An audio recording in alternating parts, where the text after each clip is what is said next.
নমস্কার। আপনারা সবাই জানেন যে আজকে অভয়ার মামলাটা ছিল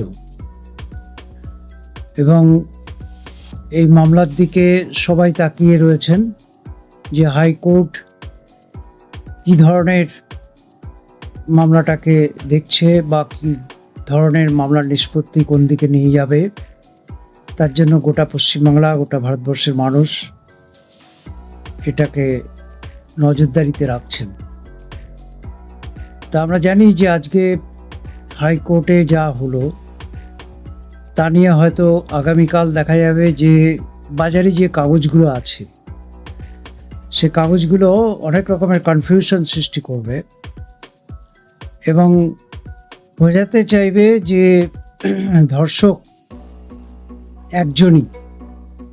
কারণ সিবিআই সে জানিয়েছে যে ডিএনএ টেস্টের মাধ্যমে একজন ধর্ষকেরই সাথে মিলেছে, সেটা হচ্ছে সঞ্জয় রায়ের সাথে মিলেছে। ফলে বিভিন্ন রকম কথাবার্তা চলবে। তাই জন্য আমার মনে হলো যে এখানে দু একটা কথা আমাদের সবার কাছেই পৌঁছে দেওয়া দরকার। যে মামলাটা আজকে এত দূর পর্যন্ত আসতে পেরেছে, যতটুকুই আসুক না কেন, সেটা আসতে পেরেছে তার পেছনে হচ্ছে অভয়ার মা বাবার যে মানসিক দৃঢ়তা, শেষ দেখে ছাড়ার যে আকাঙ্ক্ষা, যে এই বিচারের শেষ দেখবেন, ন্যায় বিচার পাবেন, সেই মানসিক দৃঢ়তা একটা বিষয় যে তারা এখনো পর্যন্ত বিচারের কথা ভাবছেন, বিচারের কাছে বারবার বিচারালয়ে যাচ্ছেন, বিচার চাইছেন। দ্বিতীয়ত হচ্ছে যে অভয়ের যেসব বন্ধুরা রয়েছেন, সাথীরা রয়েছেন, তাদেরও একটা বিরাট অবদান যে তারা প্রতিদিন তারা রাস্তায় রয়েছেন, বিভিন্ন প্রান্তে তারা রাজপথে বা আলপথে যেখানেই হোক না কেন, তারা কিন্তু অভয়ের জাস্টিস, ন্যায় বিচার তারা চাইছেন, প্রতিদিন আওয়াজ তুলছেন। এটাও একটা বিশাল ব্যাপার। সেখান থেকে আর তৃতীয়ত বিষয়টা আছেই যে যেসব আইনজীবীরা আজকে আদালতে লড়ছেন জাস্টিসের জন্য, যেমন শামীম আহমেদের মতো আইনজীবীরা রয়েছে, প্রত্যেকেই আজকে একটা বিরাট অবদান যে তারা তাদের জায়গা থেকে, যে যার জায়গা থেকে তারা জাস্টিসের জন্য লড়াইটা চালিয়ে যাচ্ছেন। তা আজকে যেখানে এসে দাঁড়িয়েছে সেখানে আমরা ইতিমধ্যে আপনারা সবাই জেনেছেন যে কি হয়েছে কোর্টে। এক নম্বর তো যে সিবিআইকে বলা হয়েছে যে যতগুলো সাক্ষী সে নিয়েছে সেই সাক্ষীদের নামের তালিকা জমা দিতে হবে এবং সেই সাক্ষীরা কি বলেছেন না বলেছেন সেগুলো যাতে সিবিআই জমা দেয়, সেটা বিচারক বলেছেন। হাইকোর্টের বিচারক এটাও জানতে চেয়েছেন যে তদন্ত করতে এত সময় লাগছে কেন। সিবিআই তার মতো করে বলেছে যে অনেকগুলো বিষয় আছে যার জন্য কাগজপত্র প্রচুর, তার জন্য সময় লাগছে।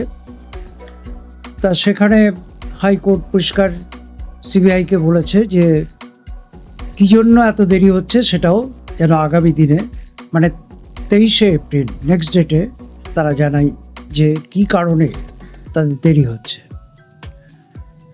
এবং একটা জিনিস ভালো, যেটা নিয়ে প্রশ্ন বহুদিন ধরেই চলছিল, সবাই প্রশ্ন করছিলেন যে একটা লার্জার কনস্পিরেসি হয়েছে বলেছিল সিবিআই এবং বেশ কিছু প্রমাণ লোপাট করা হয়েছে। সেই প্রমাণ লোপাট বা এই যে লার্জার কনস্পিরেসি যখন সিবিআই বলেছিল তখনও কেন সে তার তদন্ত করেনি, এটা নিয়ে প্রশ্ন ছিল। তা আজকে দেখা যাচ্ছে যে সিবিআই বলছে যে তারা সেই তদন্ত করছেন, যে প্রমাণ লোপাট কীভাবে হয়েছে বা ষড়যন্ত্রে কারা লিপ্ত ছিল সেটা নিয়ে সিবিআই তদন্ত করছে। এটা একটা ভালো দিক যে এই তদন্তটাও হোক কারা এই লার্জার কনস্পিরেসির সাথে যুক্ত সেটা সামনে আসুক, প্রমাণ লোপাট কারা করেছে সেটাও সামনে আসুক। এইগুলোই এমন একটা বিষয়। দ্বিতীয়ত হচ্ছে যে ধরুন একটা বিষয় এসছে যে সিবিআই যে তথ্য দিয়েছে তাতে যে ডিএনএর ব্যাপারটা এনেছে, সেটা বলা হচ্ছে যে একজনের সাথেই সেটা হয়েছে, মিলে গেছে, সেটা হচ্ছে সঞ্জয় রায়। ফলে সঞ্জয় রায় একাই ধর্ষক, ফলে গণধর্ষণ হয়নি এটাই বোঝাতে চেয়েছে। কিন্তু এটাও সন্তোষজনক উত্তর নয়। তার কারণ হচ্ছে যে আমরা জানি যে যে স্যাম্পলগুলোকে সে সময় সুরক্ষা করা হয়েছিল, সংরক্ষণ করা হয়েছিল বা নমুনাগুলোকে সংগ্রহ করা হয়েছিল, সেগুলোকে ঠিকমতো সুরক্ষিত করা হয়নি। ফরেন্সিকে পাঠানো হয়েছিল ঠিকই, কিন্তু আমরা জানি যে কন্টামিনেশন হয়ে যাওয়ার ব্যাপারটাও সামনে এসছে, যে নমুনাগুলো পাঠানো হয়েছে সেগুলো কন্টামিনেশন হয়েছে বলেই আজকে দেখা যাচ্ছে যে অভয়ার যে ভ্যাজাইনার যে সোয়াব যেটাকে স্যাম্পলটাকে রাখা হয়েছিল সেখানে একজন মহিলার ডিএনএর সাথেও মিলে যাচ্ছে। এক অদ্ভুত ব্যাপার। ফলে শুধু সঞ্জয় রায়ের ডিএনএর সাথে মিলেছে এমনটা ব্যাপারটা নয়। ফলে কনফিউশন আছে।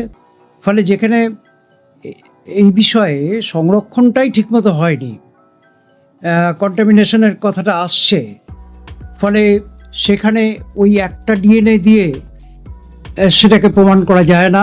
তার কারণ আরও কিছু ডিএনএ সংগ্রহ করা উচিত ছিল, সেই ডিএনএগুলোর সাথে একে ম্যাচ করানোর বিষয় ছিল, সেটাও কিন্তু হয়। ফলে এইভাবে দেখা যাচ্ছে যে অনেকগুলো প্রশ্ন এখনো পর্যন্ত কিন্তু খুব অজানাই রয়ে গেল সাধারণ মানুষের কাছে। এই প্রশ্নগুলোর উত্তর আমরা চাই, আমাদের রাজ্যের মানুষও এই উত্তরগুলো চাইছে। যাই হোক, আজকের বিচারক তিনি বলেছেন সিবিআইকে যে আগামী দিনে যেন কেস ডায়েরি, মানে যে কেসটা চালু করেছিল লালবাজার, মানে কলকাতা পুলিশ যে তদন্ত করেছিল, যে কেস ডায়েরি শুরু করেছিল এবং যা তুলে দিয়েছিল সিবিআইয়ের হাতে, সেই কেস ডায়েরিটা যাতে আগামী দিনে কোর্টে প্লেস করা হয় সেটাও বিচারক বলেছেন। ফলে আমরা আশা রাখি যে আগামী দিনে আরও কিছু জিনিস পরিষ্কার হতে পারবে, কারণ সিবিআই সে যেগুলো দেবে বলেছে বা বিচারক যেগুলো চেয়েছেন সেগুলো কি দিচ্ছে সেটা দেখা যাক। কারণ মুশকিল হয়ে গেছে এটাই যে ধরুন তদন্তের ভার যাদের থাকে, মানে পুলিশের উপরে তদন্তের ভার থাকে, সিবিআইয়ের উপরে তদন্তের ভার থাকে, তারা যদি ঠিকমতো তদন্তের রিপোর্ট না দেয়, এভিডেন্সগুলোকে ঠিকমতো না শো করে, তাহলে বিচারকের ক্ষেত্রেও বিচার করাটাও একটা সমস্যা হয়ে দাঁড়ায়। যেমন ইনকোয়েস্ট রিপোর্টের সাথে দেখা যাচ্ছে পোস্টমর্টম রিপোর্টের পার্থক্য রয়েছে। ফলে এগুলো একটা বড় ব্যাপার। একটা ফৌজদারি মামলাতে এই ধরনের পার্থক্যগুলো কেন থাকবে, কি কারণে ঘটলো? ফলে এই বিষয়গুলোকে আগামী দিনে আমার মনে হয় আরও পরিষ্কারের দিকে যেতে পারবে। তো তবেই সম্ভব, যেমনভাবে আজও পর্যন্ত অভয়ার মা বাবা মানসিক দৃঢ়তার সাথে লড়ে যাচ্ছেন, বুকে অনেক যন্ত্রণা নিয়েই লড়ছেন, আমরা সবাই তার অংশীদার হতে চাই। যেমন অভয়ার সাথীরা লড়ে যাচ্ছেন, প্রতিদিন রাস্তায় আছেন তারা, যেমন আমাদের আইনজীবীরা লড়ছেন। এই লড়াইটাকে যতদিন জারি রাখা যাবে ততদিন পর্যন্ত আমি বিশ্বাস করি যে কোর্টের নড়াচড়াটাও থাকবে, বিচারকদের নড়াচড়াটাও থাকবে। আজকে যতটুকু এসছে সবটাই কিন্তু হচ্ছে মানুষ রাস্তায় ছিলেন বলে, মানুষ রাজপথ দখল করেছিলেন বলে আজকে কিন্তু পুলিশ বা সিবিআই বা বিচারকরাও কিন্তু ভাবতে বাধ্য হচ্ছেন। ফলে সেখান থেকে আমার অনুরোধ যে আপনারা যেভাবে আছেন, যেখানে আছেন, সেই জায়গা থেকে আপনারা এই লড়াইটা চালিয়ে যান। আমরা দেখি আগামী দিনে কোর্টের কোন দিকে গতি প্রকৃতিটা কি দাঁড়ায়, কারণ বহু প্রশ্ন আছে, অমীমাংসিত প্রশ্ন আছে, বহু প্রশ্নের সমাধান এখনো পর্যন্ত মানুষের কাছে নেই। তবে এটা ঘটনা যে কেউ এটা বিশ্বাস করবে না যে একজন মিলেই সে অভয়াকে হত্যা করেছিল। একাধিক ব্যক্তি যে হত্যাকারী আছে সেটাও যেমন অনেকেই স্বাভাবিকভাবেই মনে করছেন যে এটা স্বাভাবিক, অনেক ব্যক্তিই রয়েছেন এর সাথে জড়িত, ঠিক সেই রকম আমরা মনে করি যে ধর্ষণের ক্ষেত্রে বা তাকে হত্যা করার ক্ষেত্রে বা এই লার্জার কনস্পিরেসির ক্ষেত্রে একাধিক ব্যক্তি রয়েছে।